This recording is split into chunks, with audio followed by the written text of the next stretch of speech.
YouTube? Here again on the number 3 rat rod build, dubbed the Intimidator due to its obvious color and number. I'm looking at rear suspension right now. I would like to get all the suspension done in this video, but there's no way of knowing that yet, so just gonna roll with it. I've started looking at the back. I've got my things out here. Now I'd always start with, I got my suspension links, ends, spacers, and all my rod ends, things like that. And I've got my locked up RC scale hardware bin, which is running pretty low. I need to get some more stuff from those guys pretty soon.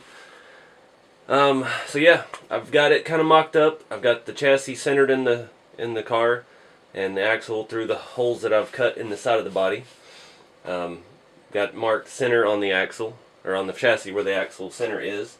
I'm thinking about doing a 3-link, just a straight 2 bottom links, and well, it'd have to be 3. I don't know yet. I'm very limited on space. Let me get you a closer look in there so you can see what I'm talking about. Alright, so I'm trying to hold the camera still.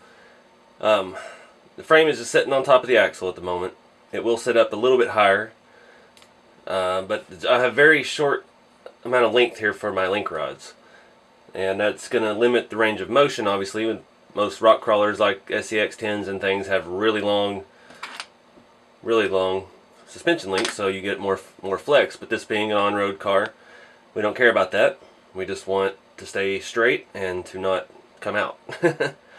So we can just do 2 rod ends together for a rod if we need to. That's not an issue. We don't need maybe 1/2 inch travel at most.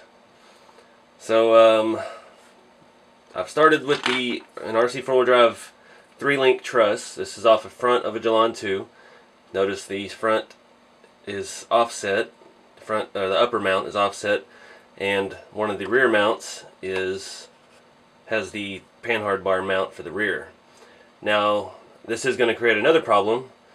With that on the axle, the Panhard Bar Mount will be parallel with the frame rail. So, I'm going to have to make some kind of drop bracket to bolt on the back side of this to drop the mount down low so the Panhard can clear the chassis rail and not hit it. So it's going to be a whole new set of challenges, but that's why I build stuff like this, because building the same thing over and over gets boring. So I'm going to start jagging with it, and we'll see where we end up. Alright guys, so here is the mount on. You can see what I mean here now. The Panhard mount angles up from the axle, and I need it below the axle housing so it clears the frame rail, which it might from there, but I want to give it a little bit more room, because ideally you want your Panhard to be perfectly straight. So I'm going to go ahead and work on the front links, figuring out where I'm going to put them on the chassis, and that way we can see how it's actually going to sit and see how much of a drop we need on the Panhard. So I'm going to go ahead and pull the frame out and start trying to find locations for rods. Alright guys, so I spent about an hour just getting the rod lengths right, drilling a couple holes in the frame, make sure everything's square. It's looking pretty good.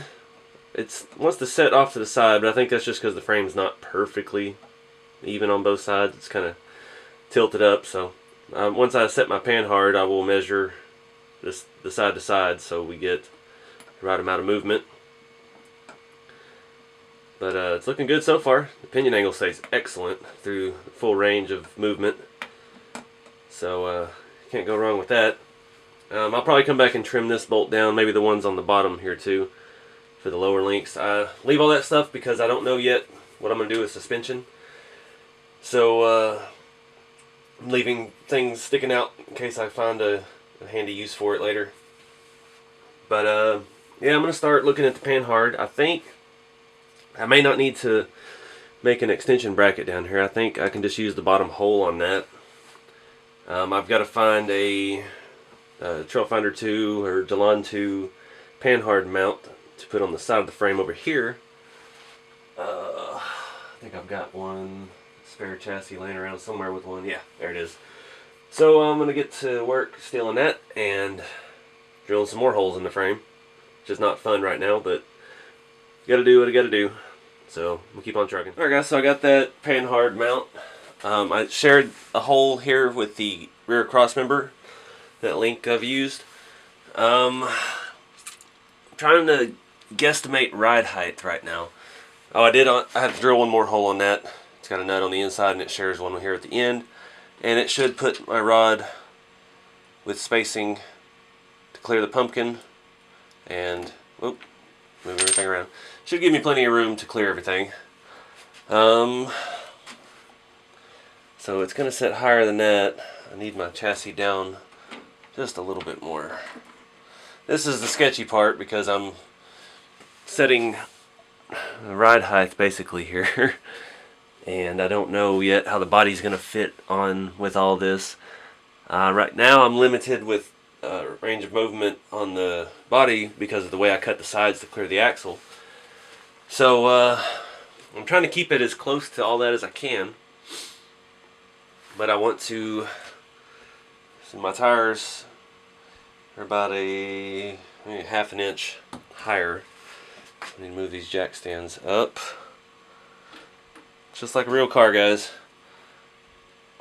I need a dedicated place to do this. Have this thing bolted down to a table or welded to a table, and I can square everything up, build a chassis. But fortunately, we don't have that in 10th scale.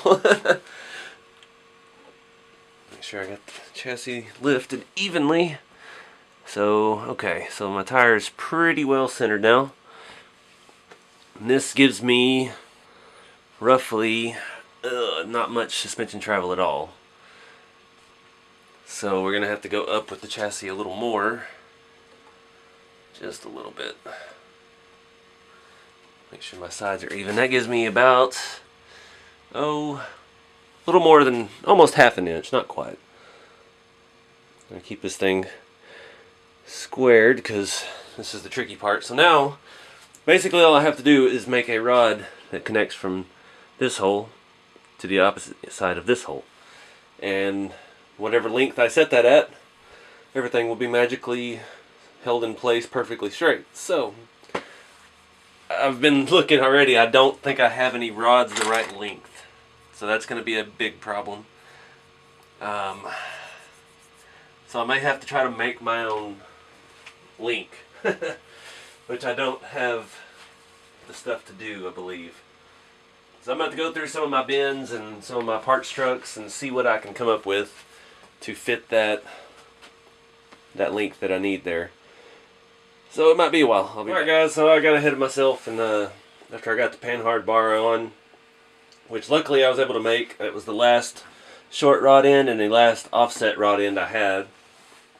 And it came out pretty parallel. I'm happy with it. And I got ahead of myself, started looking at suspension, but not quite ready to go there yet. So we'll probably do like we did on the original rat rod. We'll hang the axles, and then we'll come back later and do the suspension. I need to find some more stuff. But yeah, it's on there. It's nice and fluid. Doesn't have a whole lot of side-to-side movement, which I don't want too much anyway. It's more than enough. Let me flip it around the front. See the 3-link better, maybe.